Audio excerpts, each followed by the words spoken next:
এটা এখন যে 700 টাকা 600 টাকা বেশি কেন হবে? 300 টাকার ভাড়া 650 টাকা করে কাটছে টিকিট 700 টাকা ওটা হলো আমাদের রিটার্ন দিয়ে দিচ্ছে।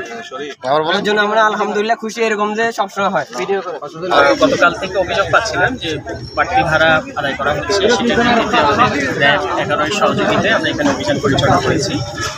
দেখেছি সানিয়া ক্লাসিক নামে একটি পরিবহন অতিরিক্ত ভাড়া আদায় করছে, এবার 300 টাকা 350 টাকার ভাড়া চট্টগ্রামে সেটি 700 টাকা আদায় করছে। পরবর্তীতে এখানে যাত্রী সাধারণের সাথে কথা বলার পরে সেটার আমরা সত্যতা পেয়েছি এবং যাত্রীদের সেই ভাড়া ফেরতের আমরা ব্যবস্থা দিয়েছি। যাত্রী হয়রানি হচ্ছে, সেই সূত্র ধরে আমরা এসেছিলাম। আমরা এখানে এসে এই ইউনো মহোদয়ের সাথে আমরা তাদের সহযোগিতা করলাম এবং যেটা দেখতে পেলাম যে সানিয়া নামে একটা ট্রান্সপোর্ট, তারা একটু ভাড়া বেশি নিয়েছে, 350 টাকার ভাড়া 700 টাকা নিয়েছে। সেক্ষেত্রে আমরা ইউনো মহোদয়ের নির্দেশনা অনুযায়ী গাড়ি যাত্রীদেরকে অতিরিক্ত ভাড়াটা ফেরত দেওয়া হয়েছে এবং এই কার্যক্রম আমাদের চলমান থাকবে।